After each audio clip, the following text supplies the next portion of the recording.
Friends, welcome to அச்சன்பாலா recipe. இன்றைக்கி ரொம்ப டேஸ்ட்டான ஒரு வெஜிடேரியன் ஃபிஷ் ஃப்ரை தான் பார்க்க போகிறோம். என்ன வெஜிடேரியன் சொல்கிறேன்னு பார்க்குறீங்களா? இந்த மாதிரி டிபார்ட்மெண்டல் ஸ்டோரில் இப்போ கிடைக்குது.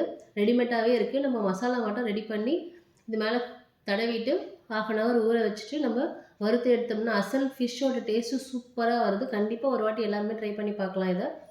இதுக்கு தேவையான பொருட்கள் 2 ஸ்பூன் மிளகாத்தூள், கொஞ்சமாக மஞ்சள் பொடி, தேவையான அளவு உப்பு ஆட் பண்ணிக்கலாம். தூள் உப்பு ஆட் பண்ணுங்கள். 1/2 ஸ்பூன் இஞ்சி பூண்டு பேஸ்ட்டு, 1/4 ஸ்பூன் மிளகுத்தூள், 1/4 ஸ்பூன் கரம் மசாலா ஆட் பண்ணிக்கலாம். இந்த கரம் மசாலா வந்து டேஸ்ட் இன்னும் கொஞ்சம் என்ஹான்ஸ் பண்ணி கொடுக்கும். அதுக்காக தான் இதை ஆட் பண்ணுறோம். இது எல்லாமே நல்லா மிக்ஸ் பண்ணிக்கலாம். கட்டி இல்லாமல் மிக்ஸ் பண்ணிவிட்டு நம்ம காரம் உப்பு வந்து கொஞ்சம் எக்ஸஸாக இருக்கிற மாதிரி பார்க்கணும் காரம். அப்போ தான் வந்து அதில் நல்லா பிளெண்ட் ஆகும்போது வறுத்து எடுக்கும்போது டேஸ்ட்டு சூப்பராக இருக்கும். இப்போ கொஞ்சம் கொஞ்சமாக தண்ணி விட்டு கட்டி எதுவும் இல்லாமல் நல்லா மிக்ஸ் பண்ணிக்கலாம். மிக்ஸ் பண்ணிவிட்டு நீங்கள் டேஸ்ட் பார்த்துக்கோங்க. இப்போ வந்து நல்லா மிக்ஸ் பண்ணியாச்சு. லாஸ்ட்டாக வந்து 2 டேபிள் ஸ்பூன் அளவுக்கு கார்ன்ஃப்ளவர் மாவை ஆட் பண்ணிக்கலாம். அப்போ தான் வந்து அந்த மசாலா எதுவும் பிரியாமல் நல்லா பிளெண்ட் ஆகிட்டு ரொம்ப டேஸ்ட்டாக இருக்கும். ஃபிஷ்ஷில் வந்து நல்லா ஒட்டி சூப்பராக இருக்கும். இப்போ எல்லாம் மிக்ஸ் பண்ணியாச்சு.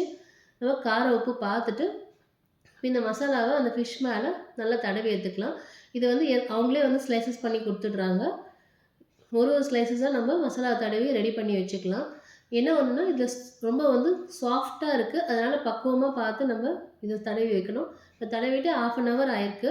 ½ அன் ஹவர் பொறுத்து நல்ல ஒரு பேனில் எண்ணெய் விட்டுட்டு நல்லா சூடான பிறகு ஸ்லோ ஃப்ளேமில் வச்சுக்கோங்க. இப்போ ஒரு ஃபிஷ்ஷாக நம்ம இதில் அடுக்கிட்டு வறுத்து எடுத்துக்கலாம். 2 பக்கமும் நல்லா ரோஸ்ட் பண்ணி எடுத்தோம்னா அருமையான டேஸ்ட்டில் சூப்பரான ஒரு ஃபிஷ் ஃப்ரை ரொம்ப டேஸ்ட்டாக இருக்குது. வெஜிடேரியன்ஸ் எல்லாருக்குமே வந்து இது கண்டிப்பாக யூஸ்ஃபுல்லாக இருக்கும்னு நினைக்கிறேன் நான். இப்போ 2 பக்கமும் நல்லா ரோஸ்ட் பண்ணி எடுத்துக்கலாம். ஒரு 5 மினிட்ஸ் வந்து ஸ்லோ ஃப்ளேமில் ஒரு பக்கம் வெந்த பிறகு அதுக்கப்புறமா நம்ம இன்னொரு பக்கம் திருப்பி எடுக்கணும். டக்குன்னு நீங்கள் திருப்பினீங்கன்னா கண்டிப்பாக உடஞ்சிரும்.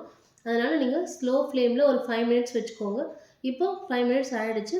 இப்போ நான் வந்து ஸ்லோவாக ஒன்று திருப்பி ரோஸ்ட் பண்ணி எடுக்கிறேன். 2 பக்கமும் ரோஸ்ட் பண்ணி எடுத்த பிறகு அருமையான டேஸ்ட்டில் சூப்பராக பாருங்கள். ஃபிஷ் எவ்வளோ ஒரிஜினல் ஃபிஷ் மாதிரியே இருக்குது பாருங்கள். செம்ம டேஸ்ட்டாக இருக்குது. நீங்களும் இதே போல் ட்ரை பண்ணி பார்த்துட்டு எப்படி இருக்குன்னு சொல்லுங்கள் ஃப்ரெண்ட்ஸ். இதுவரை நம்ம சேனலை சப்ஸ்கிரைப் பண்ணலாம், சப்ஸ்கிரைப் பண்ணிக்கோங்க. தேங்க்யூ.